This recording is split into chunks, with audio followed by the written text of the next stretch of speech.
So the NFL playoffs are upon us. And once again, my New Orleans Saints got screwed, but whatever. I've partnered again with the DraftKings Sportsbook to give you guys a fantastic offer. Bet $5 or more and get $200 in bonus bets instantly by using my promo code DCTV. Of course, the playoffs are going to be great. They just would have been much better if you had the good guys from New Orleans playing. Playoffs are going to be fantastic. I'm going to definitely be watching. And I'm also going to be on the DraftKings Sportsbook using my knowledge to try to get paid. I mean, why not? Download the DraftKings Sportsbook app right now. Use my promo code DCTV. Bet $5 or more and get $200 in bonus bets instantly. Guys, at the DraftKings Sportsbook, crown is yours. Daniel Cormier! Chris, look up at the camera, though. There you go. Let's go. Oh, we're putting that in the show. That's the second time you did that. You did that at the Apex. About? And you did it again. You don't look at the camera. Bro, I'm looking at the screen. Why on the way at show are we constantly telling you to find your camera? Like, what is this? Oh, that's true. I'm camera shy. It's hard for me to look in the camera. I like to look at you. I like to look at the person I'm talking to. Unfortunately, we're not next to each other. Chris and I did a show back in the Apex locker room, and we just kind of riffed on a few topics.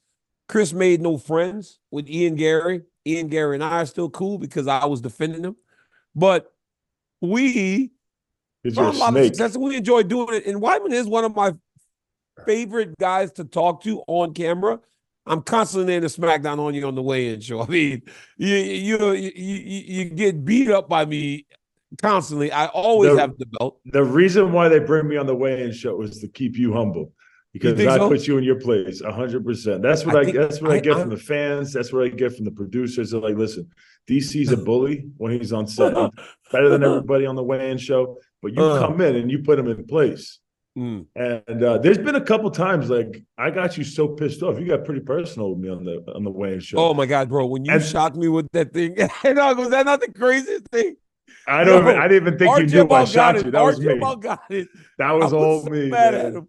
You were so mad. I saw the video. Let me tell this dude, you came out and literally just tried to hit me below the belt. You're like, Chris, there's a reason why this is the only show you do, and they don't have you do other things. No, I never. I'm like, yes, you did. And everyone, all the fans started defending me. Oh, Cormier, that's messed up. But the thing is, like, I'm cool with that because I don't want to be on any other shows. I'm good. You just want to be on the show. You just want to be on the show where you get to bully me. That's it. I want to be. If I get to be on a show with Cormier and it's kind of unscripted like that, I'm in. But if you're a couple times, Chris, I've been a little worried that you might have went too far. There were a couple times where you skirt the line, and I'm like, we got to reel it back in. Here's the problem: you're so loose that you make me more loose than I should be, and it scares me that I'm gonna lose my jobs next. I know you definitely have more to lose than I do, so I'm a little bit more free. Me and Dana are cool. I never want to disrespect Dana because he's done so much for me. The UFC has done so much for me, but I also I'm not doing commentating where I have to be careful what I'm saying about these guys. I'm allowed to kind of be a little bit freer than you are. So you are. That's it's okay. All right, Chris. Well, what we're trying to do is we're going to talk more frequently about topics in mixed martial arts. Obviously, I do the same thing with Ben on this YouTube page too. And I figured, why not have both of you guys come on every now and again? First thing I want to talk to you about is something very close to you. Tom Aspinall is the interim heavyweight champion of the world. He fought and won that belt in New York. Jon and Stipe were supposed to fight. Sergey Pavlovich, all right, I will weave a twisted web here, Chris, so you got to keep up. Sergey Pavlovich was the backup fighter for that Jones-Miocic fight. Jones tears his shoulder. Stipe also gets pulled. Pavlovich, the backup guy, does not just float into the title fight against Miocic, an interim title fight. Tom Aspinall gets called off the couch to fight Sergey Pavlovich, right? It's the world that we live in. You got to keep up. That's good, man. Aspinall then beats Sergey Pavlovich. So now the guy that is the number one contender essentially is out. It is a new guy, a more dangerous, more scary guy.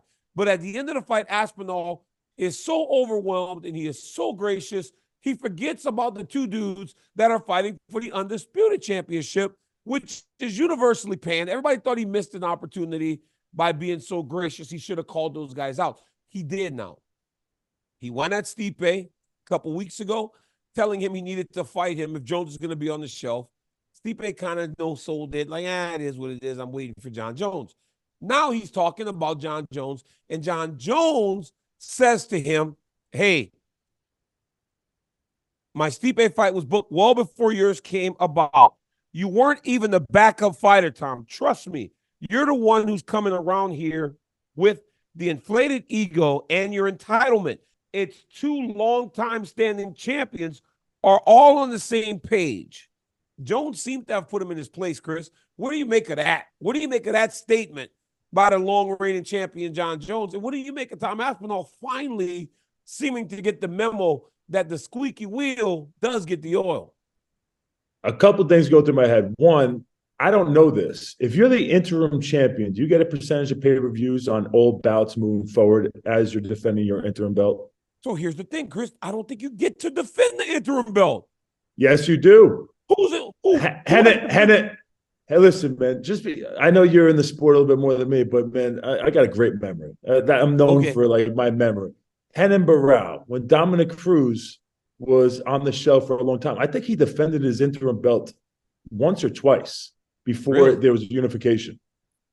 Yeah, so it has happened in the past, and I just don't know if he defends it, if he gets a percentage of pay-per-view, because that makes a big difference to me. Because then if he doesn't, of course he's going to be doing anything he possibly can to get into that unification belt as fast as possible. If he does, okay, go ahead. I don't know that that's true. I don't know, because when TJ Dillashaw beat Renan Barão, right? Renan Barão was the undisputed champion. I think they might have just ultimately stripped Dominic, and Renan Barão became the champion. And then that's why Dominic came back and fought TJ Dillashaw for the undisputed championship when he got back in Boston. That's my recollection. I could be wrong. Because you're Googling things right now. I swear to God, I'm not. You're looking at notes. Luis I promise you, giving you information. There's a possibility that you're right. I am not 100% certain, but I'm just saying, like, I think they might have stripped down because it was like 2.5, 3 years. But here's the deal. One, to answer your first question, interim champion does get pay-per-view points. That's why you always want to take the interim championship. Any type of belt, you get in on the money. Yeah. The money is much bigger with Jones. I don't know for him if it's much bigger with Stipe. I believe that Tom Aspinall's wanting these fights, not only for financial gain, though, but also because he wants to validate his standing in the division. Because right now, you have a champion that won the belt last March, was going to fight in November, got hurt. Now, these guys are out. Think about this, Chris. Conor McGregor said he's fighting International Fight Week. That's in June. When will Jon Jones and Miocic fight? I believe it'll be all the way back in November. So you're telling me the guy in Tom Aspinall who won the interim title has to wait another year just to see those guys fight and not fight again? No, he's going to have to fight someone else. Well, I think that the best timeline would probably be that International Fight Week card. 4th of July weekend would probably be the only time where you could have a big event and you could put those guys on the card if Jones and Stipe are ready to go. But this is the thing. It is all nonsense. It is all just talk. He's trying to do everything in his power to unify the belt and become a real champion, so he feels like he actually has the belt and he has the ability to fight two of the best fighters of all time. Most people would say that Stipe Miocic is the best heavyweight of all time, and then you got Jon Jones, who's one of the greatest fighters of all time. So those are two guys that, if he was able to get a win over either one of them, is huge for his resume and the rest of his career. So obviously he's going to be fighting everything to get those, those fights. But at the end of the day, there's no way that's possibly happening. Like, Stipe is going to, bearing if there's more injuries and stuff, but just take all the injuries out. Jon Jones has now just had a second surgery. I'm pretty sure these guys, Stipe and Jon Jones, no matter what, are fighting each other. I think it's even contractually drawn up that has to be the next fight. So Aspinall could do anything in his power to try to get the fight. It's just not going to happen. And is he going to wait all the way to November to have those guys fight and see who the winner is, and then he gets the next, the winner of that to unify? And you don't even know if those guys are going to fight again afterwards. Both have spoke about their next fight being their last fight. Aspinall has to fight somebody else. And I think it's going to have to be Ciryl Gane, the guy that Jon Jones went out there and didn't get punched by once.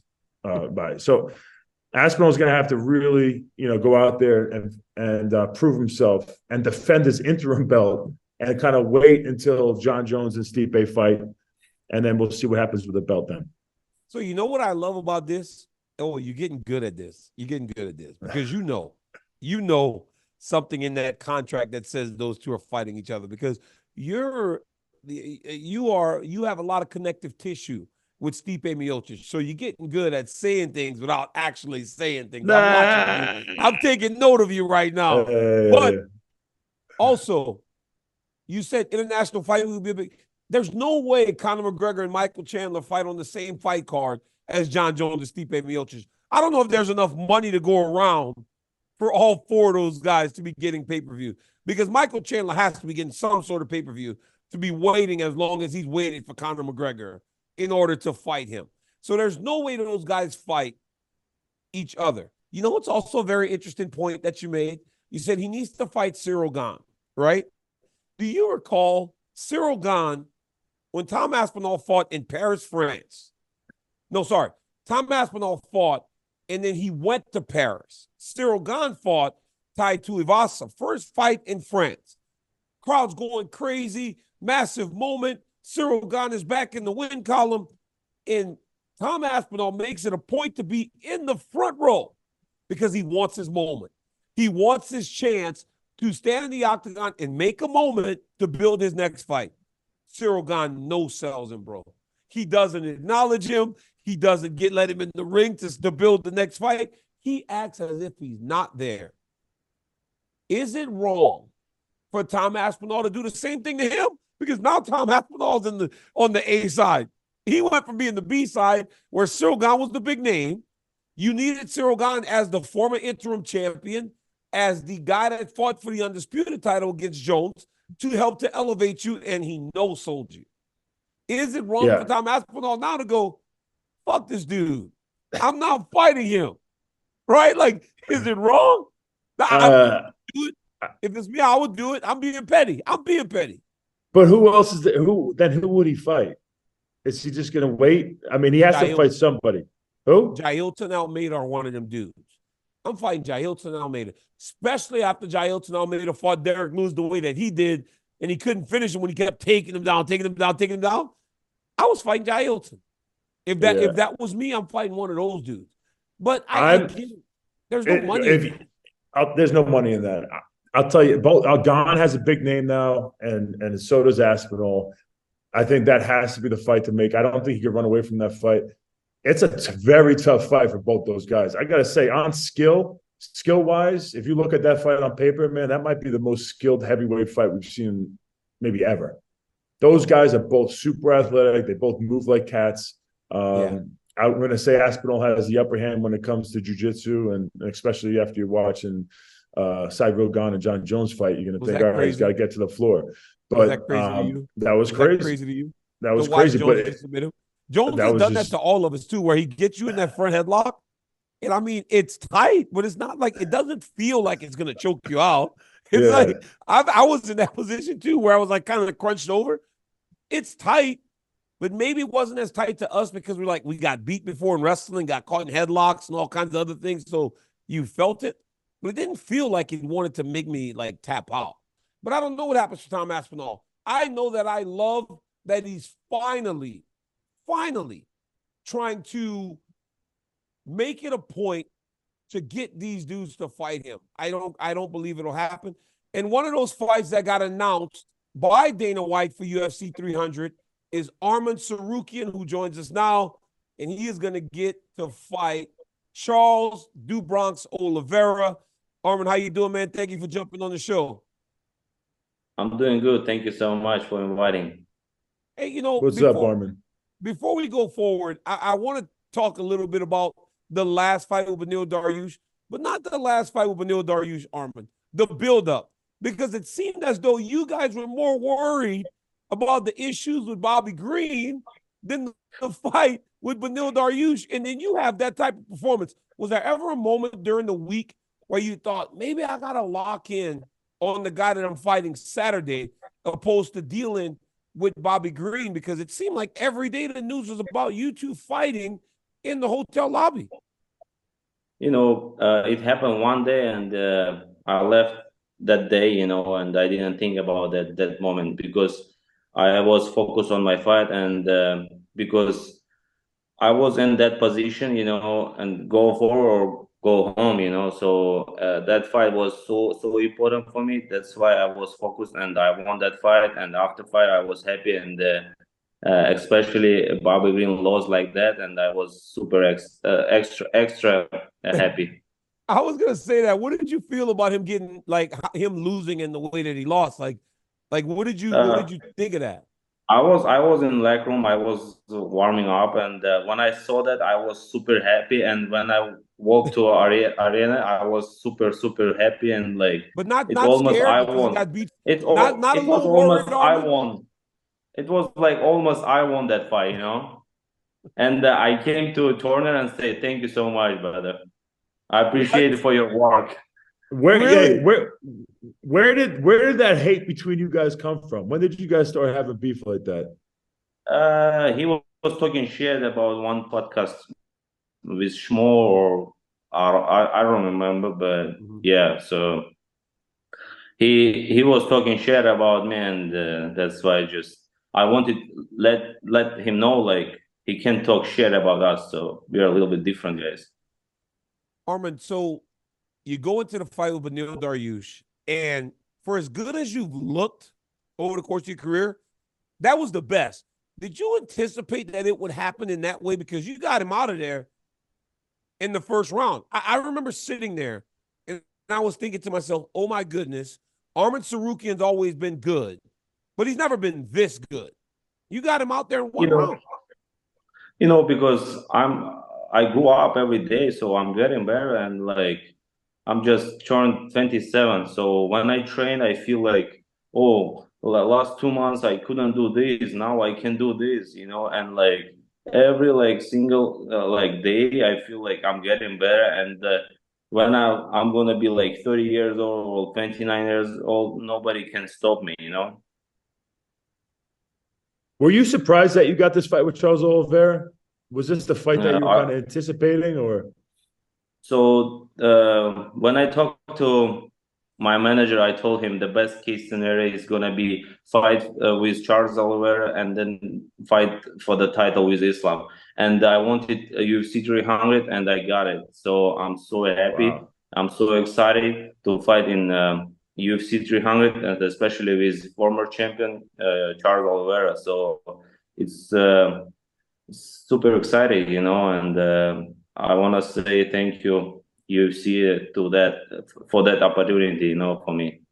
Arman, I gotta ask you, when you were on your way up, right? Because you fought Islam the first time on very short notice, and you fought him in what, outside of his loss, has been his toughest fight, especially over 15 minutes.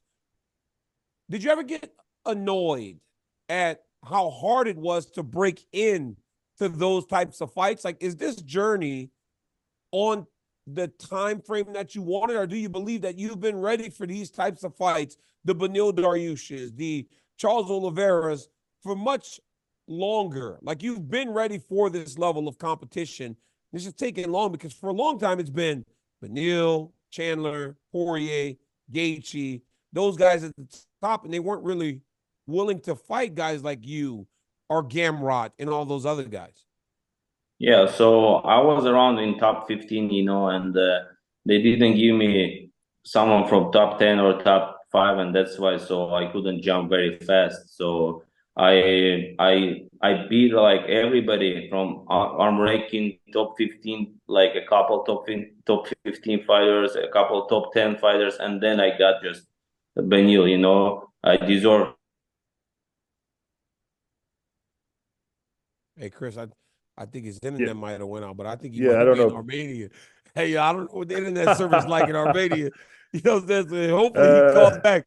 I mean, it looked like it froze. Look, you see that? yeah, You see that yeah. look? That's what the internet look when you at your house. That's what You know internet that. looks like at your Yeah, house. that's what you look like when you pretend that you're going to root for him against Makhachev. Bro, what are you That's your face talking right about? I there. don't root for anybody. I'm not rooting for anybody. I used to travel to those countries when I was wrestling. And I would go to internet cafes if you wanted to send Yeah, emails and all that. You remember the old internet cafes? I mean, yeah, it's come a long way since the days of the internet cafe. 100%. Hey, Arman, There he is. Arman, hey man, go to the internet cafe. Go to the internet cafe so that you don't break. I can't hear you. We can't hear you. Arman, your We can't mic, hear you. Your speaker's down. your mic is off. Your mic's off. What about now? Can you hear me? Now we can Oh, hear you. perfect. Arman, why don't you just go to the internet cafe? That way you know the internet gonna work. Yeah, You that's know, messed up. because it's a little bit late, you know, it's 9 a.m. or 9 p.m. right now. That's why, so I couldn't go. And yeah, in our country, it's so bad internet because I'm in mountain right now. So I already in my camp, and I'm working. I'm preparing in mountain place. You know, when I go down after that, my condition is gonna be crazy. You know. Hey, do you guys still have internet cafes over there? Yeah, but we Really? gotta go down. We gotta go down from mountain and like get the cafe and then You know like what's turn messed on up? And Wi-Fi. Weidman was being an asshole making fun of internet cafes. This guy's No, sick, no, man. no, no, He's a no. I spoiled can't believe it. American, Arman. He's a spoiled American making fun of the internet cafe. You're a piece of I'm shit. just, yeah, your Wi-Fi looks pretty good to me, man. That's some high quality. I doesn't Elon Musk, he has some like internet that is worldwide. So I feel like you got no Soon, matter where you are. What's that? soon, Are you in Armenia? soon is Are gonna you in be good. Armenia? Are you in Yeah. Armenia now? Yeah, I'm in Armenia right now. Nice. Hey, so Yeah. Dana White said that you guys are the #1 contender fight. Like he said that publicly. That's the message that you get. You beat Charles, you fight Islam next. Yeah, definitely. Because if Dana says like that, you know, it's 100%. And when he says something, it's like truly, you know, and hopefully I beat Charles Oliveira first round knockout and then like get Islam fight for the title, and can't wait to that moment. But first of all, I gotta think about this fight because it's so important fight for me. Coming up fight is a big fight for me, big opportunity, and then so I just believe myself and train hard and smart. So just young, hungry. I don't know how someone can beat me. It's impossible right now. What do you think of Charles Oliveira as far as the matchup? I mean, he's dangerous on the feet. He's dangerous with his jiu-jitsu. Is there certain fights that you're watching of his that kind of give you a playbook on how you think this fight's going to go down? Like the Makhachev fight. Yeah, I mean, if we're gonna compare Makhachev and Oliveira, is like completely different fighters. Islam is high-level fighter, but Charles, he has some more weaknesses. So his weakness, he doesn't know freestyle wrestling. Took him down, it's very easy. So yeah, and he believes he's jiu-jitsu, and we need that. So we need that. He gonna believe his jiu-jitsu and try to choke me or whatever. So just but he has good back mount. He has good straight punch, you know, and he's very dangerous on the feet. So on the clinch, and you know, you feel like he's almost died, but you know, and second round he go there and knock out people. So that's why I gotta focus 15 minutes, and like if I feel he's tired, I just gotta like be focused, you know, all fight because he's dangerous. last second too. You know, he has power. What's your thoughts on his jiu-jitsu? Like, do you even give a crap about jiu-jitsu, or you're like, wrestling's better than jiu-jitsu, sambo's better than jiu-jitsu? No. If you know wrestling and like jiu-jitsu, how to defend is like completely different game. If we're gonna do jiu-jitsu like without ground and pound, of course he maybe can like get any submissions, but when you punch someone, he can think about like, oh, I gotta like get his arm or whatever. He gotta defend himself. You know, that's why it's very difficult, and especially high level fighters right now. You know, it's to choke someone is so difficult. Especially when I train with high level fighters, to choke them, it's you know, you gotta like, you know, beat him like 15-20 minutes, and then when he gets tired you can finish, you know. But like first two rounds it's almost impossible to like choke like high level fighter. But like, yeah, Islam did, and I believe, and I can do that first round, and I want to show everybody like I'm the best here. So my goal is go there, knock him out in the first round, and like to show everybody I deserve that title fight. I love that you always say freestyle wrestling. He always says freestyle wrestling. He never just says wrestling. Every time he talks about wrestling, he says freestyle wrestling. I believe freestyle wrestling, #1 sport in like freestyle wrestling, it's the #1 sport. So you know, Cormier, when I was young, like 10 years old or like 9 years old, I was wrestling. So I was wrestling, and like I saw your video when you wrestled in Dagestan.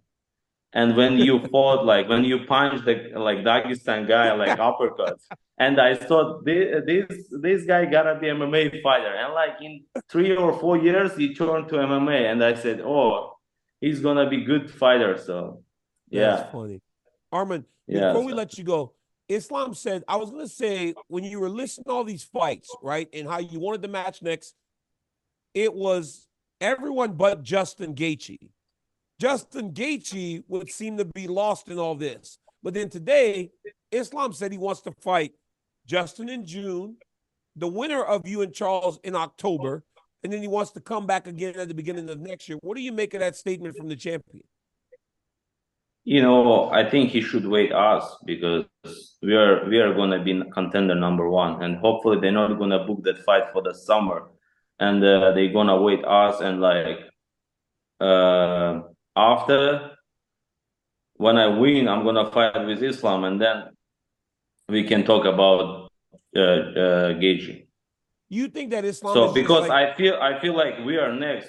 Gaethje gotta wait us. Gaethje gotta wait October. Okay, we're gonna fight for the title in summer. Me or who wins? Me or Oliveira? So we are both believe. You want to fight in April, then back again in like the summer? You want to be available back in like July after you fight in April at UFC 300? Who knows? Maybe I'm not gonna get hurt and like fight in July. Do you think that you and Islam are just far ahead of everyone else? Yeah, I do.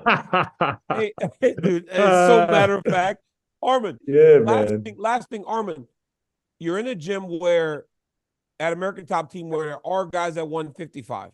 Dustin Poirier being one of them. What do you do in those situations whenever it becomes possibly you guys having to fight for something, you know, that could be a UFC championship? You know, now American Top Team fighters in 155, they don't want to fight me because they see how I train. But you would fight them? Me, I do, but them, I don't know. I don't think so. They're gonna fight with me.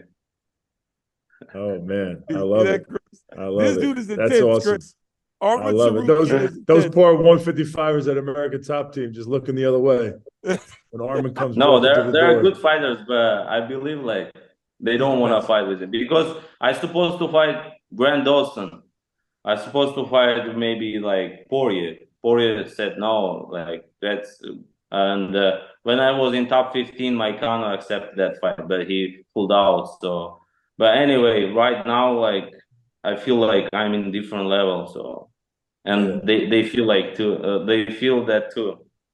Do you spar these guys? Do you guys spar each other in the gym? The no, don't ask him that, Chris. You can't ask about gym sparring. You cannot ask that. No. It's just a yes or no. I'm not asking who's winning. We train together. Yeah, that's enough, okay. Arman, I'm going to stop this. I'm going to stop before Chris tries to cause gym issues, because that's what he does. He's a shit starter, is what he is. Arman, it's Charles Oliveira. Win Charles Oliveira title shot for you, man. Thank you so much for popping on with us. Good luck in your training camp, and I can't wait to see you fight at UFC 300, man. You are a very, very exciting guy in the division. Thank you so much. I'll see you in T-Mobile Arena. Yes, we will definitely be there. Good luck, brother. Good luck, bro. Thank you. You too, guys. Bye. All right. Take care. Bye-bye. Chris, this dude right here is intense. He's intense. You like him, don't you? I like him. He's so good. I mean, you watch him fight, he's just so good. I mean, you go back and watch that Makhachev fight he had when he was 22 years old. Now he's 27, 5 years removed from that fight. Now Makhachev is 32. Who improves more, the 22-year-old who's very raw, and now he's 27, or the 27-year-old who's now 32? Who improves more? I'm not picking, but I believe that these dudes I believe that these dudes actually are just getting better and better and better. I mean, hell, you saw Makhachev improvements from the first Volkanovski fight to the second Volkanovski fight. We saw this dude get better. He lost to Gamrot. I don't know that Gamrot beats him again if they fought again. I don't know. It was a very close competitive fight. Gamrot's so good too. Dude, Gamrot. These three guys, they all have amazing wrestling. They all have amazing top control, and they all can strike now. They're all so good. For me, I love that the guys that have been essentially the keepers of the top five at lightweight are now fighting these younger guys. Because Dustin's gonna fight Benoit Saint-Denis, who's an absolute killer. Then you got him fighting Charles Oliveira. At some point, Justin Gaethje just fought against Rafael Fiziev. So he was the first one. He deserves credit. He was the first one. Yes, and he represented it because the talk was like, are these guys even that good anymore? Are they just big names? Yeah. They're and he won, and he proved. They're still beating these up and comers. Yeah, absolutely. Big. Chris, before I let you go, bro, hey, you got a fight announced against Bruno Silva. He just fought against Shara Bullet. Have you had any chance to look him up yet? And honestly, Chris, I mean, could I be honest with you? I didn't know that you were going to continue. I thought the journey was getting back to the octagon. I didn't know if you were going to just kind of have another part to your career. It seems like that's the case now. Yeah, honestly, I wasn't sure either. I'm setting myself up for the future. And I wasn't sure. I was kind of listening to my body, just trying to get healthy mentally and like motivational wise, and technique wise. I still think I'm, top in the world. But my body's just taking a beating. And this could be my last fight, but I'm gonna kind of make that decision throughout the training camp, seeing how I feel, if my body could handle a hard training camp again. And it might be the last one. It might not be. It is actually the reason why I took this fight pretty quickly. It didn't even matter who it was, because it was offered in Atlantic City, and that's where I started my career, was in Atlantic City, because at the time MMA wasn't legal in New York. So the New York guys had to fight in the ring combat in Atlantic City, Jersey, and so I think I just think it would be pretty cool to go back there where it all started. And see how I feel. Listen, obviously it's a good payday. See how my body feels, and we'll go from there. But you said even in the last fight, you felt like, when you were saying the first thing I'm gonna do is throw this leg kick as hard as I could, you said that there were some thoughts still when you got in there, like, do I really? You're like, I don't know. It wasn't even the thoughts. It was, I couldn't get myself to throw that kick. If someone kicks you in the leg, the first thing you learn is, well, one, you want to punch when they're kicking, right? Or two, you check and then you come back with a kick.